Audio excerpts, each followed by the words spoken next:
women will try to get over or be disrespectful and think that the next time they do it, that he's not going to do anything. And when he doesn't, that gives her a sense of, I can do it again and I will do it again. And so when you don't nip that in the bud, when you don't, when you don't address that, then the disrespect will continue. And I always say, what you allow will continue. So if someone is allowing that, they're not looking to be respected. People don't respect the person that accepts their unacceptable behavior. I'm gonna get to some of the people that hasn't spoke, like Austin, too much. We're gonna go to Enos, and then we'll take it from there. Let me go ahead and play this clip. Beautiful, she's intelligent, she's so great, but she keeps breaking your boundaries, she keeps disrespecting you, she doesn't listen to your advice, or she keeps in contact with an ex, or there's something going on that's a deal breaker. Every time you forgive that deal breaker, it will come back magnified. If you ignore deal breakers and think she'll get better, I can change her, if I just throw a bit of money at her, she'll start behaving, you're guaranteeing the divorce. People don't respect the person who accepts their unacceptable behavior. All right. Let me go ahead and go to Austin first. What are your thoughts about that, sir? I think that lady's absolutely spot on. Why would you respect someone that's going to continue to enable you, to allow you to get away with mistreating them? I think I think that's a lot of people's problem. People stay in toxic relationships because they know they can come back to somebody. I mean, that is as cut and dry as you can make it. There is no respect. Because if there is, you wouldn't, you would try to improve, not repeat the same thing, expect a different result. All right, go ahead, Enos.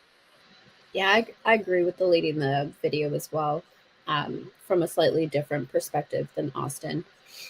I think that people allow their feelings to override their boundaries, and they stay in relationships that they have no business in the hopes that that person will go back to being the person that they were before the boundaries were crossed, right? Yes. Where the boundaries there create conditions in which that type of relationship can flourish in the first place.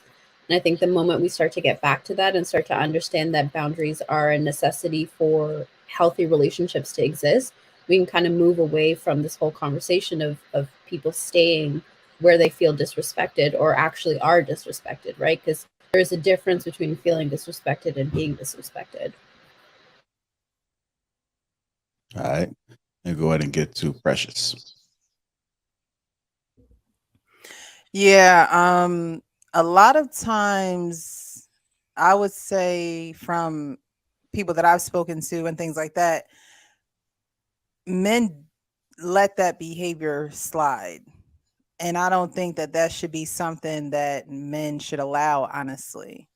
Because women would do it more so to men than the other way around. I'm not saying that it doesn't happen the other way around, but women will try to get over or be disrespectful and think that the next time they do it, that he's not going to do anything. And when he doesn't, that gives her a sense of, I can do it again and I will do it again. And so when you don't nip that in the bud, when you don't, when you don't address that, then the disrespect will continue. And I always say, what you allow will continue. So if someone is allowing that, they're not looking to be respected. And in my opinion, they're not really looking to be respected, because someone who's looking to be respected will not allow you to cross a boundary. Boundaries are to keep peace. And so if you're not going to want to keep peace and you want to keep, doing whatever it is that's unacceptable to me, then I'm going to have to reevaluate some things, because my peace is way more valuable than you continuing to overstep my boundary. And those people who don't enforce, especially men, I always say especially men, because y'all are the leaders. Y'all should be able to put your foot down, and what you say should go, within very good reason.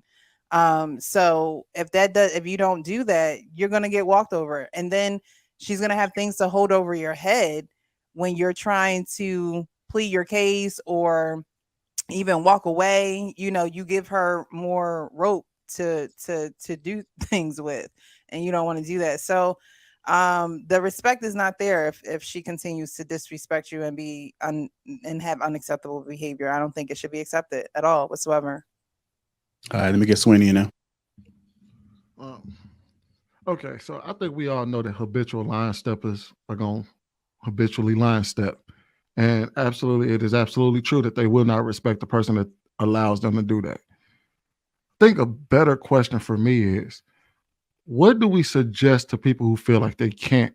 Because the reality is the only thing you can really do to people nowadays is walk away or leave. My question to y'all is, what happens in the what happens in the scenarios where people aren't? It's not so easy to leave. Because we saying like, oh, you should be able to leave. You should not deal with that person. And I think that's all fun. You know, man, that's all fair when we're talking about you just dealing with somebody from around the way and you can just easily walk away. But what happens when you're in a marriage? I'm not saying leave, because we're talking about marriage. So I'm not saying leave the person. Excuse me. I'm talking about nipping it in the bud, meaning you're not being passive about it. You're, looking her in her eyes, making sure she know you mean business. You're not trying to give her money because you don't want to address the situation. When you're in a marriage, you have to, even outside of a marriage, you have to communicate. And yes, it's easier to walk away, but if you love this person and they are continuing to or if the person is accepting the unacceptable behavior, then you have to look at yourself.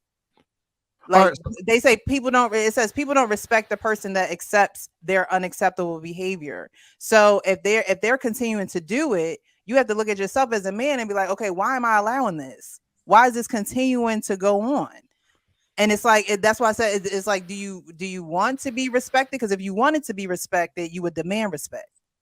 All right. So I guess, so are we talking about somebody that unintentionally was disrespectful, or are we talking about a person that's intentionally disrespectful? Because I think that's like, because you can have a conversation with somebody that's unintentionally disrespectful. They may have said something disrespectful and they was like, and you have a conversation with them, they're like, oh, no, I'm Sweeney, sorry. you already said it. This is about, people that step across the line habitually. He's talking about these habitual line steppers. So they already know what they're doing. Behavior. Yeah, because I don't think looking somebody in the eye and gonna stop them from being a habitual line crosser. If they intentionally being disrespectful, I don't think there's no amount of words you can use for a person. Like, there's a reason why things can escalate to violence. That's why you gotta look at yourself, though, because it's like if they continue to do that and you're seeing that they're doing it, it's like, what is it about you that's not saying hello? We can't. That part you're not willing to leave. That part. So what is it about you that is causing that person to feel comfortable overstepping your boundaries over and over again? The fact that you're not willing to leave. Sweeney,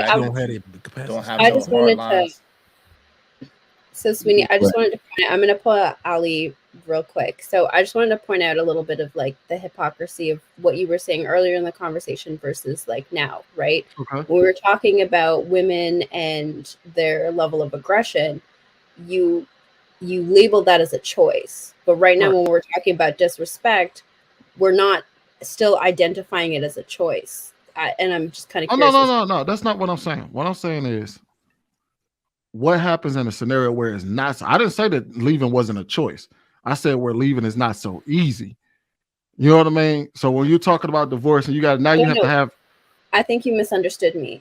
Okay. So in terms of like the disrespect itself, right? You said, is it intentional or unintentional? But if we're going to identify behaviors as a choice, why are we distinguishing intentional from unintentional?